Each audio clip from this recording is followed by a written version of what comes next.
बिस्मिल्लाहिर्रहमानिर्रहीम। अस्सलाम वालेकुम। आज 9 अप्रैल है और दिन है बुध का। तहरीक इंसाफ को कल जो कामयाबी मिली है, जो एतमाद मिला है, उसको आगे बढ़ाने का फ़ैसला किया गया है। तहरीक इंसाफ के लोगों के जज्बे जवां हैं और कल उनको जो बहुत बड़ी कामयाबी मिली है उससे मायूसी के बादल छट गए हैं और एक जो बदएतमादी थी और एक जो खौफ था वो सारा ख़त्म हो गया है। और इसी तरह से हुकूमत के भी अरमान जो हैं वो खाक में मिले हैं और हुकूमत को भी सुबकी का सामना करना पड़ा है। जो ये समझते थे कि अब सब कुछ ख़त्म हो गया है, तहरीक इंसाफ कुछ नहीं कर सकती, तो अब तहरीक इंसाफ के की जो लीडरशिप है उसने भी कमर कस ली है। और अब आप देखें ना कि आगे किस तरह से चीज़ें होने जा रही हैं। तहरीक इंसाफ क्या करने जा रही है और इस वक्त इस्टेब्लिशमेंट के लिए, हुकूमत के लिए, इस निज़ाम के लिए किस तरह से चैलेंजेस जो है वो खड़े हो गए हैं। और इससे ये चीज़ें जो ओवरऑल आपके सामने रख रहा हूँ, इससे आपको अंदाज़ा होगा कि कितना मुश्किल टाइम जो है इस निज़ाम के लिए जो है वो शुरू हो चुका है। और अगर तहरीक इंसाफ ने मोमेंटम पकड़ लिया और इस जो कल वाला मोमेंटम है इसको बरकरार रखा और चीज़ें थोड़ी सी आगे बढ़ा दी एग्रेसिव अंदाज में, तो इस निज़ाम के लिए ख़ासी मुश्किलात जो हैं वो खड़ी हो जाएंगी। ये बात मैं क्यों कह रहा हूँ, क्योंकि सबसे पहले आप बलूचिस्तान में देख लें। बलूचिस्तान में जो एक तो दहशतगर्दी के हालात हैं, सिक्योरिटी की सिचुएशन है। जाफर एक्सप्रेस जैसा वाक़या हुआ, उसके बाद नोशकी में वाक़या हुआ, उसके बाद जो दीगर वाक़यात हैं, एक दहशतगर्दी की बहुत बड़ी लहर है और एक तरफ दहशतगर्दी है, दूसरी तरफ आप देख रहे हैं कि डॉक्टर मारंग बलोच के हक़ में जो है वो एहतजाज हो रहा है। अख्तर मिंगल साहब का जो है वो धरना चल रहा है, उस धरने में तहरीक इंसाफ के लोग गए, सलमान राजा साहब वगैरह, अल्लामा राजा नासिर अब्बास गए, साहबजादा हामिद रज़ा गए और पूरा इस वक्त बलूचिस्तान के अंदर एक पूरा बलूचिस्तान ही हमें सराय पर एहतजाज नज़र आता है। एक ऐसे टाइम के ऊपर जब पहले बलूचिस्तान में जो है वो एक धरना चल रहा है, एहतजाज चल रहे हैं, सूरत हाल काफ़ी कशीदा नज़र आ रही है और हुकूमत के पास उसका कोई पॉलिटिकल हल नज़र नहीं आता और हल हो भी कैसे सकता है।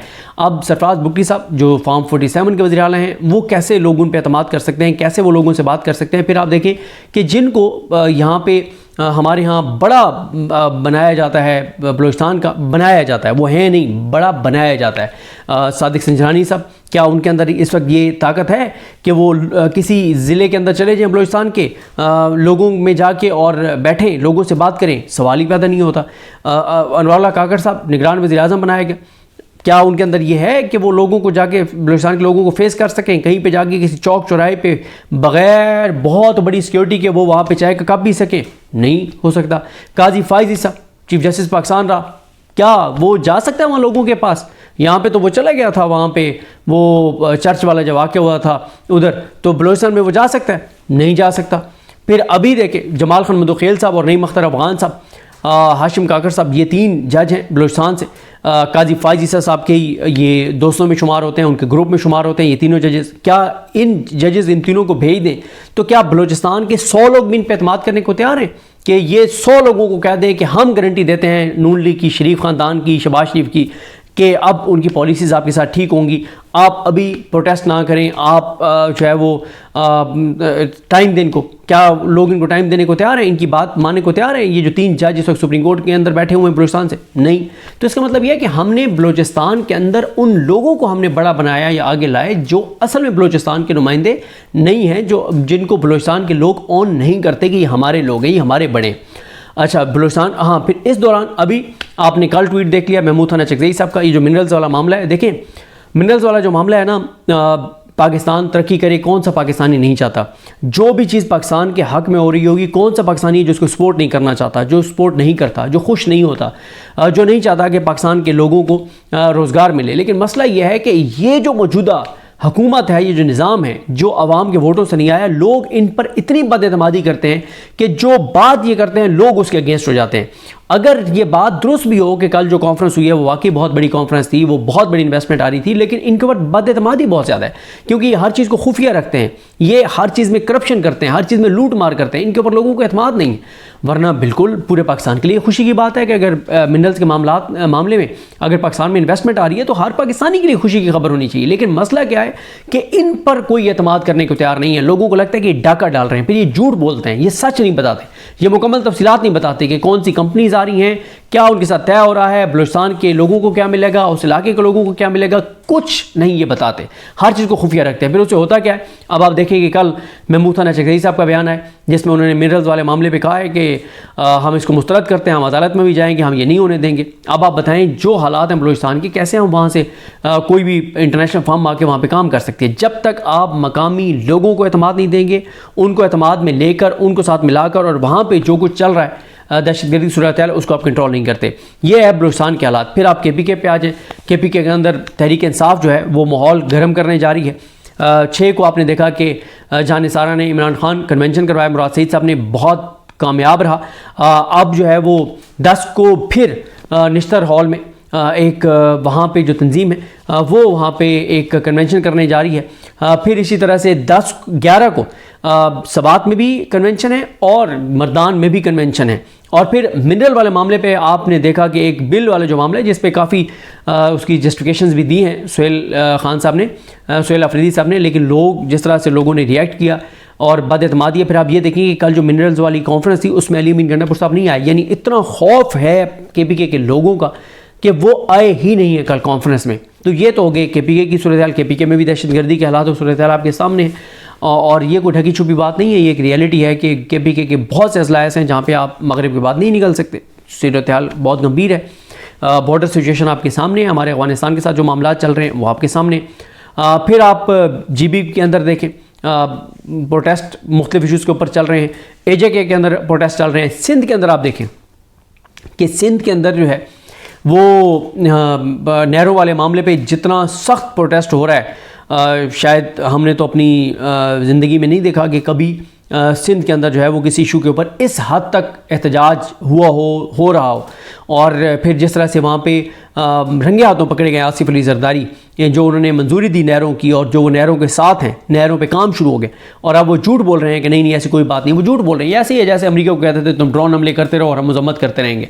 तो सिंध के हालात आपके सामने।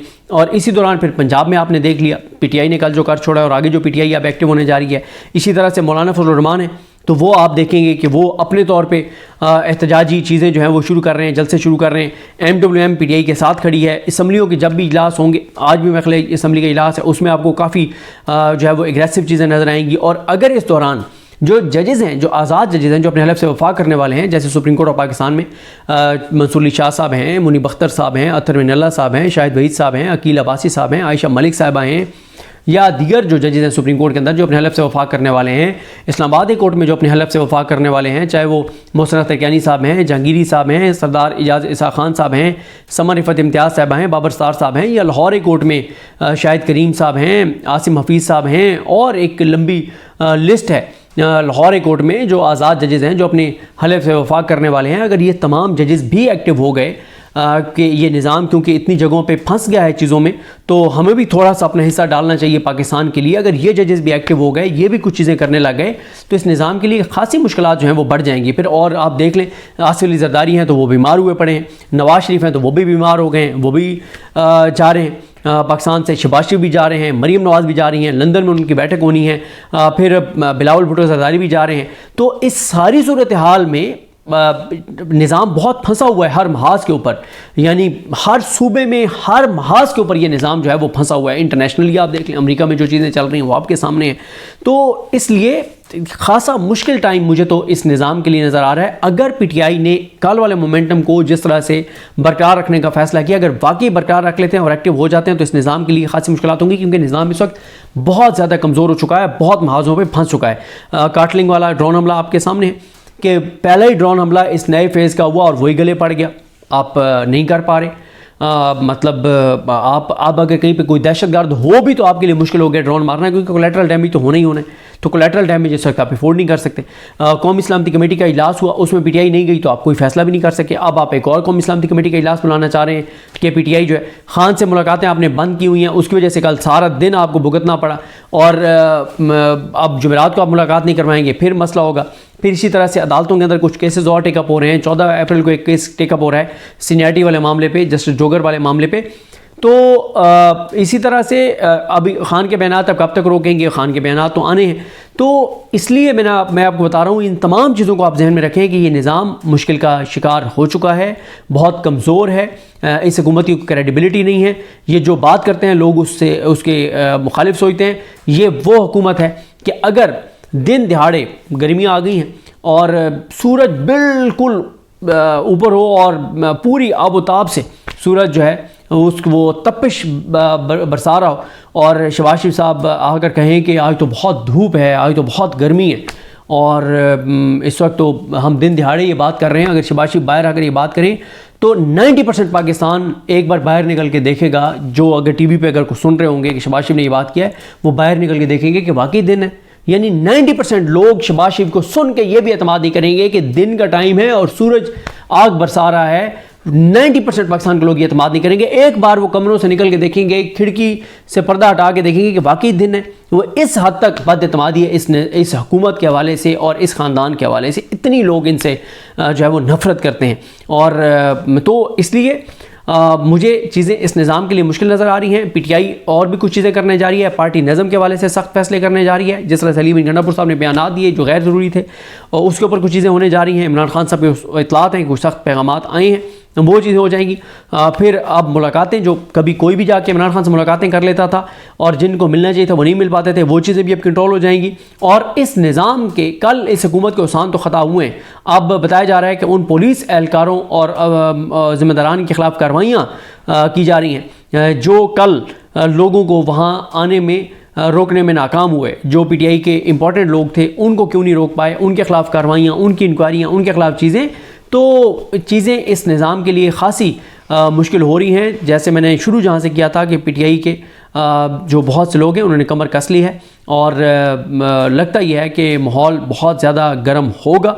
और जितना है गर्मी हो रही है, इससे ज़्यादा सियासी गर्मा गर्मी आपको नज़र आएगी। और अगर PTI ने सिंसियरिटी के साथ 1-1.5 महीना दबाव बढ़ा लिया तो या तो मुज़ाकरात की टेबल, जो कि मुज़ाकरात पस पर्दा हो रहे, या तो उधर से कोई हल निकल आएगा। अदरवाइज़ जो है वो सड़कों पर अगर PTI आ गई तो भी ये निज़ाम जो है इसका बरकरार रहना मुश्किल हो जाएगा। तो आने वाले दिन जो हैं वो लगता यही है कि बड़ी घुमसान की जंग होगी। बहरहाल जो भी चीज़ें होंगी आपको अपडेट करते रहेंगे। मुझे अपनी दुआ में याद रखें। अलगनी हम सब का हामी ना सुनो।